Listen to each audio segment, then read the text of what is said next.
देखिए, हमेशा कठिन परिश्रम से ही सफलता मिलती है और अगर आप आलस करेंगे तो आपको पराजय मिलेगी और अहंकार करेंगे तो जीवन में आपको कठिनाइयों का सामना करना पड़ेगा। देखिए, आज है 19 दिसंबर का दिन और आज की वीडियो में सबसे खास प्रश्नों पे हम चर्चा करेंगे। देखिए, आज एक सबसे खास प्रश्न ये है कि मिसेज वर्ल्ड 2022 का खिताब किसने जीता है? और जिसने भी जीता है 21 साल बाद जो है ये खिताब भारत को दिलाया है। तो इनका नाम हम इस वीडियो में जानेंगे। तो चलिए वीडियो को शुरू करते हैं, लेकिन इससे पहले बता दूं जो लोग नए हो चैनल को सब्सक्राइब करके बेल आइकन प्रेस कर देंगे और वीडियो को लाइक और शेयर भी कर दीजिएगा। देखिए, कल मैंने वार्षिकांक का 5 वीडियो अपलोड किया था, यानी कि टोटल 500 प्रश्न आपके कंप्लीट कराए थे। तो कल का जितना भी वीडियो मैंने अपलोड किया था उसको देख लीजिएगा। देखिए, आज का हमारा पहला प्रश्न है कि इंडिया वाटर इम्पैक्ट समिट 2022 का मेजबान कौन सा शहर है? तो देखिए, जो आपका नई दिल्ली है ये इंडिया वाटर इम्पैक्ट समिट 2022 का मेजबान था। और 2022 के लिए इंडिया वाटर इम्पैक्ट समिट की थीम थी restoration and conservation of small reverse in large basin. Theme को जरूर याद कर लीजिएगा क्योंकि एग्जाम में पूछा जाएगा। तो एक बार फिर से मैं बता देता हूँ कि इंडिया वाटर इम्पैक्ट समिट 2022 का थीम था restoration and conservation of small reverse in a large basin. और देखिए, अभी हाल ही में जो भारत के केंद्रीय जल शक्ति मंत्री हैं गजेंद्र सिंह शेखावत, तो इन्होंने नई दिल्ली में 7वें भारत जल प्रभाव शिखर सम्मेलन का उद्घाटन किया था। और देखिए, इस समिट का जो आयोजन है ये 15 से 17 दिसंबर 2022 तक किया गया था, याद रखिएगा। और देखिए, जो आपका ये समिट था इसका उद्देश्य भारत में नदियों और जल निकायों की रक्षा के लिए जल और पर्यावरणीय बुनियादी ढांचे के विकास की दिशा में प्रोत्साहन प्रदान करना। और देखिए, जो आपका ये शिखर सम्मेलन था इस सम्मेलन का विषय 5PS लोक नीति योजना कार्यक्रम और परियोजना के मानचित्रण और अभिसरण जोर देने के साथ साथ एक बड़े बेसिन और छोटी नदियों की बहाली और संरक्षण था। और देखिए, शिखर सम्मेलन के 5 व्यापक विषय विज्ञान और नीति, वित्त और अर्थशास्त्र, प्रौद्योगिकी और नवाचार, अंतर्राष्ट्रीय और कार्यान्वयन चुनौतियां हैं। और देखिए, इसके पहले जो क्रम से जो 5वां संस्करण था भारत जल प्रभाव शिखर सम्मेलन का, तो उसमें जो एक खास बात ये थी कि उसमें अर्थ गंगा की अवधारणा और बारीकियों को समझने का मुख्य फोकस था। तो अभी जो हमारा 7वां इंडिया वाटर इम्पैक्ट समिट था, यानी कि भारत जल प्रभाव शिखर सम्मेलन था, इसके बारे में दो चीज़ याद रखिएगा कि इसका जो आयोजन है ये नई दिल्ली में किया गया और इसका जो उद्घाटन है ये इसका किया था उद्घाटन गजेंद्र सिंह शेखावत ने, ठीक है। और थीम याद रखिएगा restoration and conservation of small reverse in large basin था, ठीक है। और अगला प्रश्न है कि मिसेज वर्ल्ड 2022 का खिताब किसने जीता? इस प्रश्न को अगर आप नहीं जानेंगे तो मतलब इसका उत्तर नहीं जानेंगे तो आपका पढ़ाई अधूरा है, क्योंकि ये मान के चलिए पेपर में अभी से छप चुका है 2023 की सभी परीक्षाओं के लिए। तो देखिए, सरगम कौशल, भारत की सरगम कौशल मिसेज वर्ल्ड 2022 बनी है। देखिए, भारत की जो सरगम कौशल है इन्होंने मिसेज वर्ल्ड 2022 का खिताब जीता है और 63 देशों की प्रतियोगियों के बीच में ये विजेता बनी है। यानी कि जो मिसेज वर्ल्ड 2022 का कंपटीशन था इसमें 63 देशों की सुंदरियों को हराकर सरगम कौशल विजेता चुनी गई। और देखिए, भारत को बहुत लंबा इंतजार करना पड़ा मिसेज वर्ल्ड का खिताब जीतने के लिए। देखिए, ये खिताब भारत को 21 साल बाद मिला है, ठीक है।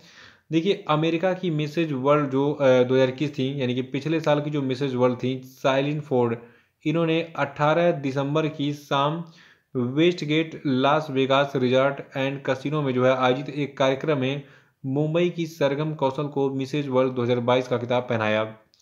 देखिए, वैसे तो सरगम कौशल मुंबई में रहती हैं, लेकिन ये जो है बेसिकली जम्मू कश्मीर से हैं। देखिए, जो आपकी ये प्रतियोगिता थी इसमें मिसेज पोलिनेशिया को फर्स्ट रनअप और उसके बाद मिसेज कनाडा को सेकंड रनअप नामित किया गया था। और देखिए, जो नई चुनी गई मिसेज वर्ल्ड सरगम कौशल हैं ये जम्मू कश्मीर की रहने वाली हैं, लेकिन फिलहाल मुंबई में रहती हैं। और देखिए, इसके पहले आपको बता दूं 2001 में, यानी कि 21 साल पहले 2001 में मिसेज इंडिया का जो ताज था ये भारत की अदिति गोवित्रिकर ने जीता था।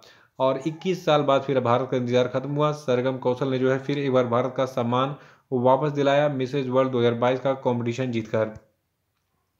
देखिए, मिसेज वर्ल्ड टाइटल है क्या चीज़? देखिए, मिसेज का मतलब शादीशुदा, मिस का मतलब क्या होता है कि अभी लड़की कुंवारी है, लेकिन मिसेज का मतलब हो गया कि वो किसी की बीवी है, ठीक है।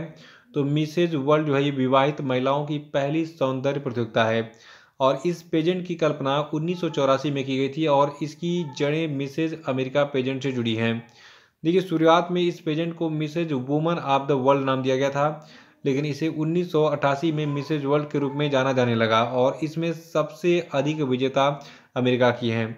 यानी कि हम कह सकते हैं कि मिसेज वर्ल्ड का टाइटल सबसे अधिक अमेरिकी महिलाओं ने जीता है। देखिए भारत ने केवल एक बार 2001 में जो है मिसेज वर्ल्ड का खिताब जीता था और इसको जीता था डॉक्टर अदिति गोवित्री कर ने। और देखिए आपकी जो अदिति गोवित्रिकर थी, इन्होंने मिसेज इंडिया इंक 2022-23 के लिए जज के रूप में भी जो है काम किया था, तो इसको याद रखेगा। और देखिए तीसरा प्रश्न हमारा कि अंतर्राष्ट्रीय प्रवासी दिवस हम कब मनाते हैं। देखिए हर साल 18 दिसंबर को पूरे दुनिया में अंतर्राष्ट्रीय प्रवासी दिवस मनाया जाता है। और ये प्रवासियों के महत्वपूर्ण योगदान को पहचानने और उनके सामने आने वाली चुनौतियों को उजागर करने के लिए हर साल 18 दिसंबर को इस अंतर्राष्ट्रीय प्रवासी दिवस को मनाते हैं। और देखिए संयुक्त राष्ट्र के अनुसार दुनिया में हर 30 में से एक व्यक्ति प्रवासी है। और देखिए संयुक्त राष्ट्र के अनुसार 2020 में 221 मिलियन से अधिक अंतर्राष्ट्रीय प्रवासी थे, तो इन आंकड़ों को भी याद रखिएगा। और चौथा प्रश्न है कि हाल ही में किस स्थान पर भारतीय ऐतिहासिक अभिलेख समिति के 63वें सत्र का आयोजन किया गया। तो देखिए भारतीय ऐतिहासिक अभिलेख समिति के 63वें सत्र का आयोजन लखनऊ में किया गया था। और जो उत्तर प्रदेश सरकार के राज्य मंत्री स्वतंत्र प्रभार परिवहन मंत्रालय हैं दया शंकर सिंह, इन्होंने लखनऊ में 2 दिवसीय 18 और 19 नवंबर को प्रवासी ऐतिहासिक अभिलेख समिति के 63वें सत्र का उद्घाटन किया था। और पांचवा प्रश्न की भारत ने किस देश को हराकर पहले FIH नेशंस कप को जीता। तो देखिए FIH नेशंस कप को जीता है भारत ने स्पेन को हराकर, और ये पहली बार आयोजित होने वाला चैंपियनशिप था FIH नेशंस कप। तो आइए इसके बारे में थोड़ा सा डिटेल में जान लेते हैं, ध्यान सुनिएगा। देखिए भारत के कप्तान सविता पुनिया के नेतृत्व में भारतीय महिला हॉकी टीम ने 17 दिसंबर 2022 को स्पेन के बालेंसिया में खेले गए फाइनल में स्पेन को 1-0 से हराकर पहले FIH नेशंस कप को जीता। और देखिए जो आपका ये एक गोल भारत की तरफ से था, ये विजय गोल किया था भारत की गुरजीत कौर ने। देखिए पहला जो FIH नेशंस कप था ये 11 से 17 दिसंबर 2022 तक स्पेन के बालेंसिया में आयोजित किया गया था, इसको याद रखिएगा। और इस जीत के साथ भारतीय टीम ने FIH यानी कि federation of international hockey pro league 2023-24 के लिए क्वालिफाई भी कर लिया है। FIH का मतलब हो गया फेडरेशन ऑफ इंटरनेशनल हॉकी, ठीक है। तो ये FIH federation of international hockey Nations cup था जो कि पहली बार आयोजित किया गया था।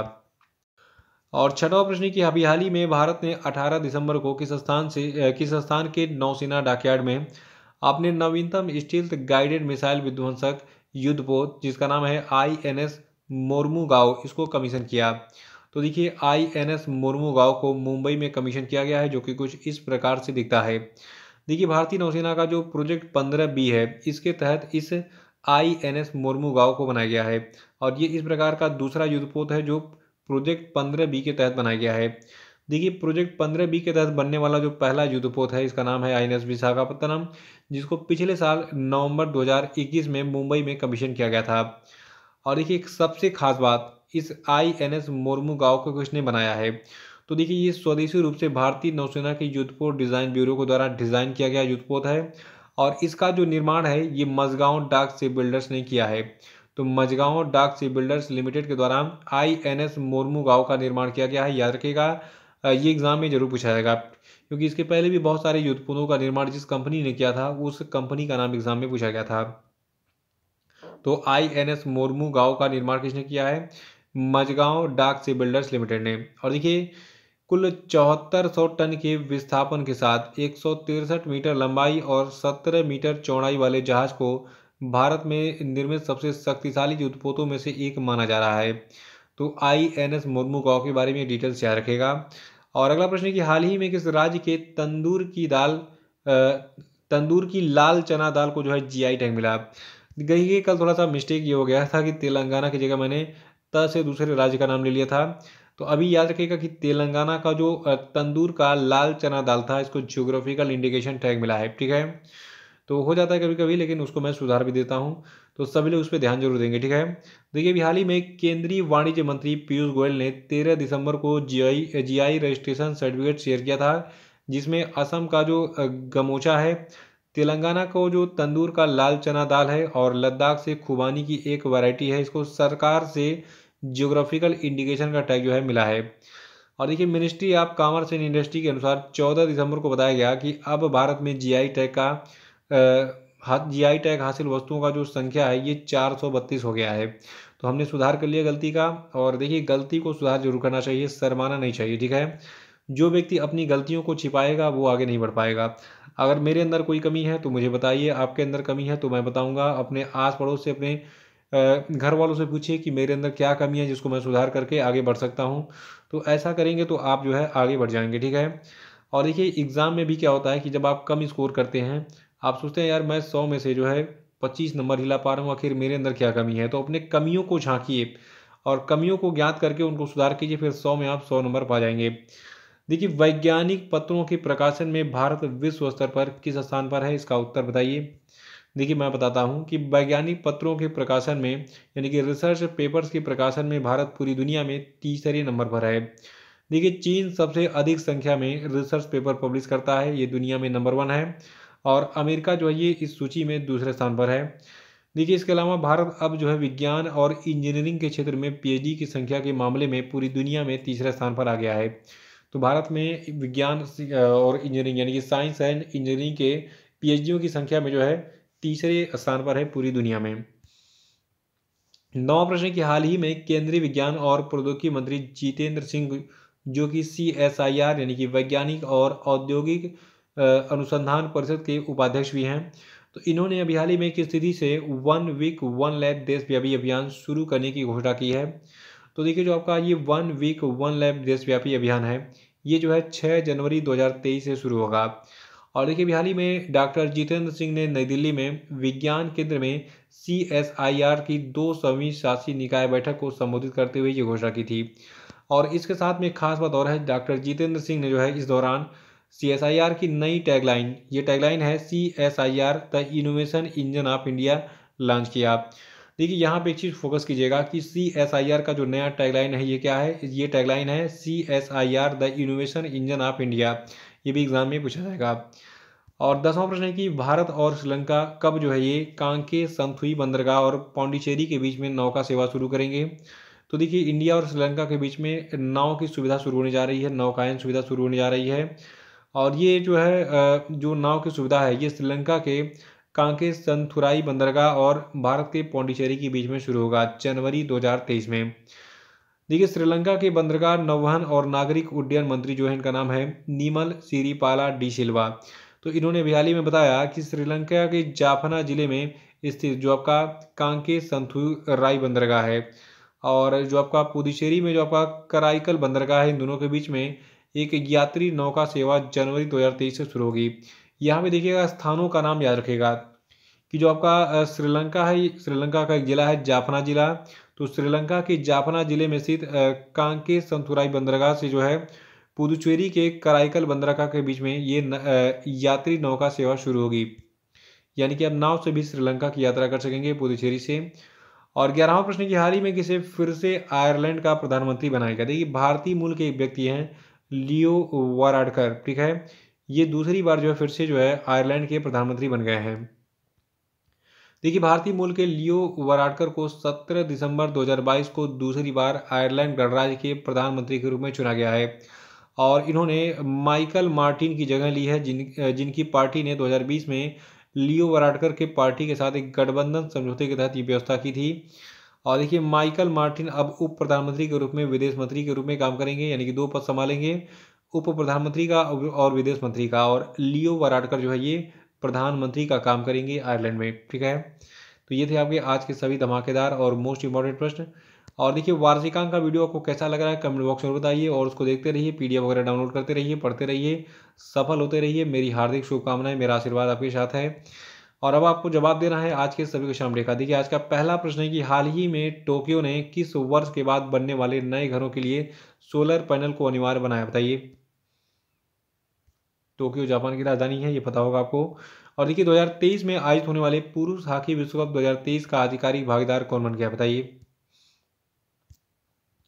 और आपको बताना है कि किस तिथि को बांग्लादेश मुक्ति संग्राम या फिर विजय दिवस मनाया जाता है, बताइए।